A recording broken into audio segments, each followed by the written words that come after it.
Hi everyone. Good afternoon. Good Friday. Yeah, and this is another episode of Village Crypto Weekly Analytics. Yeah, today we're going to talk about politics mostly, actually. So. Yeah, hot news from the very kitchen of the politics. Okay. International politics. Yeah, and we also cover all these messy issues with oil and USD. Something about New Zealand. Good news. Yeah, and we believe that you love even better news about the statistical characteristics of gold and cryptocurrency. And I have a new IPO in mind. Right.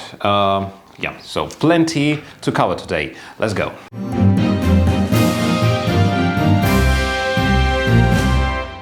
Politics. Oh. So, in Hong Kong, people protest a lot again, and actually I thought it's one of the most well-off states in the world. Oh, not states exactly, but anyway. And now they're protesting against this new law in China that says that China can extradite people from Hong Kong, people who are criminals or who China believes to be criminals or who China believes to be would-be criminals. So, of course, Hong Kong is not very happy about it. Eastern mentality. Yeah. So it sends some new signals to a trade war and makes America just wonder about what to do with it, because they are like all for liberty and they want liberty for Hong Kong. So, okay, let's see what the new round in trade war is gonna be. Another news from the politics world is about Argentina. You have probably heard it, no? You haven't. Don't cry for me, Argentina. Okay. And so, against all the odds, they have elections, and leftish party opposition is winning, and Alberto Fernandez. Okay, and they have a very populist ideas and policies, and then their economists and the market is not very happy with their almost victory. They say, well, no way, they're going to help people again and spend money on hospitals. Come on, who's going to invest in economics if not them? Okay. And they say, like, no, we're not happy about it, and it would be a very local news if only not pesos and like Argentinian peso and their stocks didn't fall by 30%, which is, if you believe in Argentina or if you want to go to Argentina, it's a very nice time for you to do that. True. On Tuesday, again, President Trump announced that the implementation of the new 10% tariffs on China's imports is postponed. Heck with him. You know, it's sometimes something that he earns money using all these manipulations with Twitter and so on and so forth. But perhaps, suppose so. But perhaps the reason is much more simple. Well, all those guys who were managed to evaluate the influence of these tariffs, they just understood that, well, there is nothing they could ever put these tariffs on even more. And so this was just noble give up. Okay. Trump himself said in the following interview that this is just for Christmas, because Trump doesn't want Christmas gifts to become more expensive. Yep, that was the term for implementing those measures. Well, come on, admit. Christmas is coming. Yeah, come on, admit your failure, Mr. Trump. Because you just didn't understand that.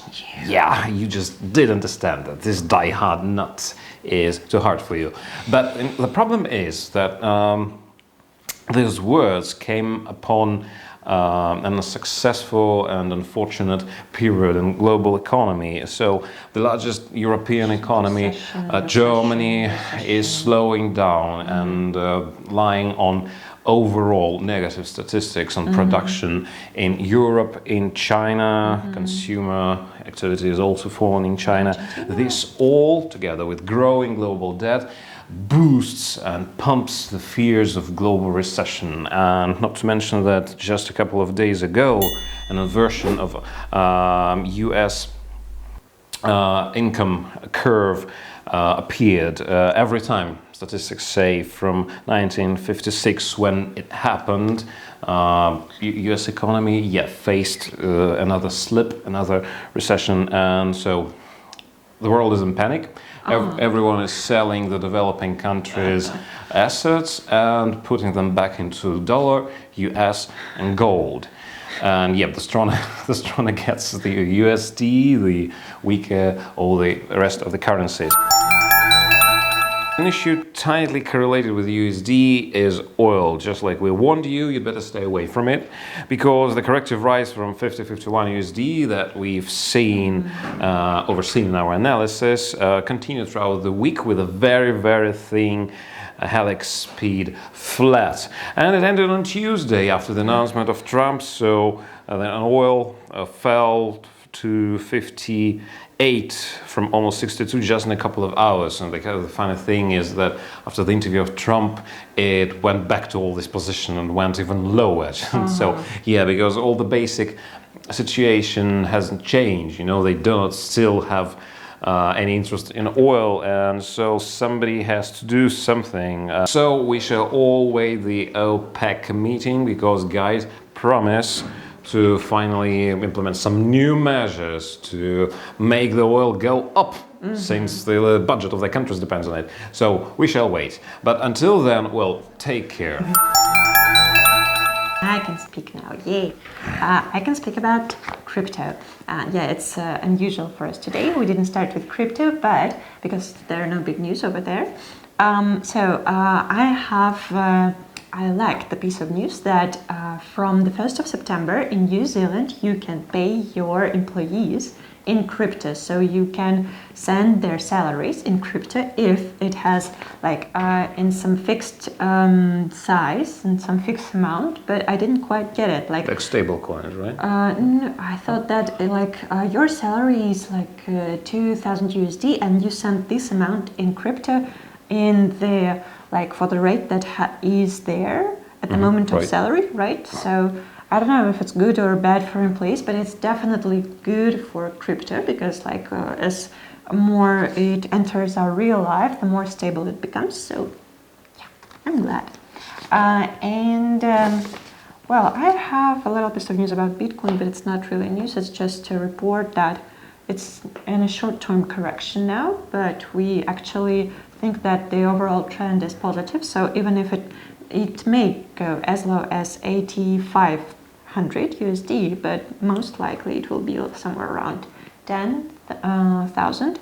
And if it breaks as high as 11,500, then the trend is definitely positive upwards. Well, sounds really positive. And well, now we have a clue for you, which perhaps might help you to trade Bitcoin in the right way. Bloomberg experts conducted a study, and they suddenly realized, tracking the gold and Bitcoin rates, correlation exists. And if a year ago it was just 0.496, now it has risen to 0.827, which means that Bitcoin and cryptocurrencies in general become an idea, or better to say, they get an impression of being a safe harbor for all those capitals who seek it in the time of turbulence and in the time of recession, just what we are speaking about. And if it usually happened like that, well, just any sign of recession, they go from dollar to USD and yen, and now it's just they go from USD to yen and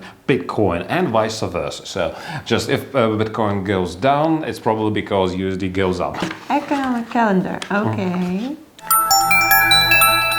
So pay attention Monday, August 19th to Eurozone Consumer Price Index, which measures the change of price goods and services from the perspective of a consumer. The higher it is, the more positive is the situation in the economy. So on Wednesday, I will personally follow the US existing home sales and the related US new home sales on August 23, which definitely indicates that people have enough money, as well as the bank system, to buy new houses. Remember that those great and hard, tough crisis of 2008 happened because of a mortgage, it is.